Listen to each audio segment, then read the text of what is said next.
Good morning বন্ধুরা, welcome back to my channel আড্ডায় চৌপালি। তো আশা করি আপনারা সবাই ভালো আছেন, সুস্থ আছেন, আর আমিও ভালো আছি এবং সুস্থ আছি। আর সকালে চা নিয়ে বসে পড়লাম, আর সেই সাথে আজকের ব্লগটাও শুরু করে দিলাম। এটা হচ্ছে শনিবারের ব্লগ, আর এখন বাজে হচ্ছে সকাল 7টা।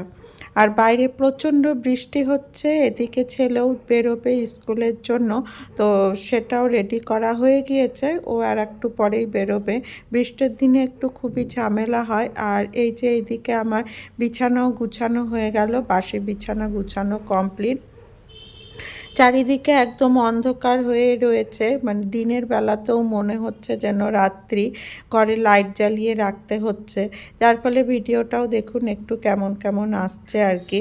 তো এখন মোটামুটি বৃষ্টিটা একটু ঝরেছে, মানে বৃষ্টিটা নেই এখন। তো ভাবলাম যে এই ফাঁকে কাপড়গুলো ধুয়ে মেলে দিয়ে আসি, অন্তত জলটা আর কি ঝরে যাক, তাহলে সুবিধা হবে। তো বাইরে এতটাই অন্ধকার হয়ে আছে, বৃষ্টি বৃষ্টি, যার ফলে কাপড় মেলতে যাওয়ার সময় আর ছাদে কোনো প্রকার ভিডিও করিনি। তো এখন ছাদ থেকে এসে এই যে চারিদিকে ঘরদোরগুলো গুছিয়ে নিচ্ছি। আর সকালবেলা মানেই প্রচণ্ড ব্যস্ততা একটা, মানে সব থেকে গোটা দিনের মধ্যে সব থেকে বিজি টাইম থাকে হচ্ছে এই মর্নিং টাইমেই। তো এই দেখুন বেসিন ভর্তি বাসন হয়ে গিয়েছে, এগুলো কিন্তু রাতের বাসন না, সকালেরই বাসন। ছেলে স্কুলে গেল, তার রান্না বান্না টিফিন সমস্ত কিছু করলাম, খাওয়া দাওয়া সবাই মিলে করা হলো। তো এই সমস্ত বাসনকোসন মাজলাম, বাসন মেজে হাজব্যান্ডকে খেতে দিব, তারপর হাজব্যান্ডও স্কুলে যাবে। এই সকালবেলাটা দম ফেলতে পারি না একদম। আমার মনে হয় শুধু আমি না, সমস্ত ঘরের সমস্ত বউদেরই সকালবেলায় এই একটা ব্যস্ততার মধ্যেই কাটে। দম ফেলার পর্যন্ত সময় কিন্তু আমরা এই সকালে পাই না। তারপরে কিন্তু গোটা দিনই বেশ ভালোই সময় পাই, সকালটা চলে গেলে কাজগুলো হয়ে গেলে তারপরে গোটা দিন আর সেরকম কোনো কাজ থাকে না। তখন এই নিজের কাজ নিয়ে বসি, মানে এই ইউটিউবের কাজ, এডিটিং করা, তারপরে সকলের ভিডিও দেখা, এই সমস্ত কাজ করি। আর এই দেখুন বাসনগুলোও ধোয়া হয়ে গেল, অনেকগুলো বাসন ছিল।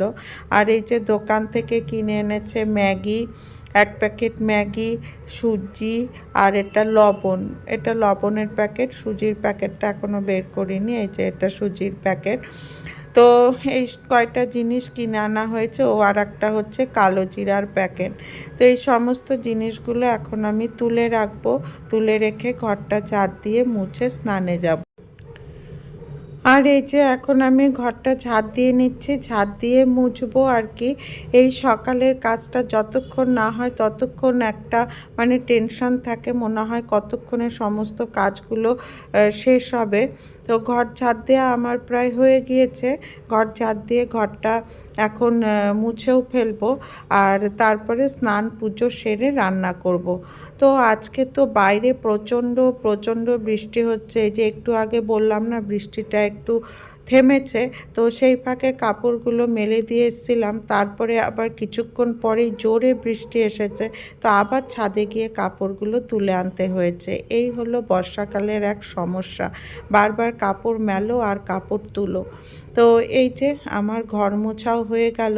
আর এই বৃষ্টির দিনটাকে উপভোগ করার জন্য আজকে আমি দুপুরে রান্না করব হচ্ছে খিচুড়ি। খিচুড়ি করব, পনিরের তরকারি, আর হচ্ছে বেগুন ভাজা। এই হবে আজকে আমার দুপুরের মেনু। তো এই যে খিচুড়ি আমি বসিয়ে দিয়েছি। খিচুড়ি আর কি দেখাবো, বেশ অনেকবারই আমি খিচুড়ি দেখিয়েছি আমি আমার ভিডিওতে। তো আজকে আর সেইভাবে রেসিপিটি শেয়ার করব না। তো এই যে, আর আমি সাধারণত বেশিরভাগই প্রেশার কুকারে খিচুড়ি করি, তাতে হয় কি তাড়াতাড়িও হয়, সময়ও বাঁচে, গ্যাসও বাঁচে, এবং খেতেও খুব সুন্দর হয়। তো বন্ধুরা, আজকের ভিডিওটা আর বেশি দূর টানবো না, ভিডিওটা এখানেই আমি শেষ করব। আশা করি আমার ভিডিওটা ভালো ভালো লাগবে। যদি ভালো লেগে থাকে তাহলে অবশ্যই কিন্তু একটা লাইক দিবেন, শেয়ার করবেন আর কমেন্টস করে অবশ্যই জানাবেন আমার ভিডিওটা কেমন লাগলো এবং আমার ভিডিও কেমন লেগে থাকে অবশ্যই জানাবেন। খারাপ লাগলে কিন্তু সেটাও বলবেন এবং কি খারাপ লাগলো সেটাও বলবেন, তাহলে আমি নিজেকে শুধরে নিতে পারবো। আর এই যে দেখুন, কথা বলতে বলতে আমার খিচুড়ি রেডি, আর এখানে আলু পনিরের তরকারি, আর এই হচ্ছে বেগুন ভাজা। তাহলে এখন রাখছি, ধন্যবাদ।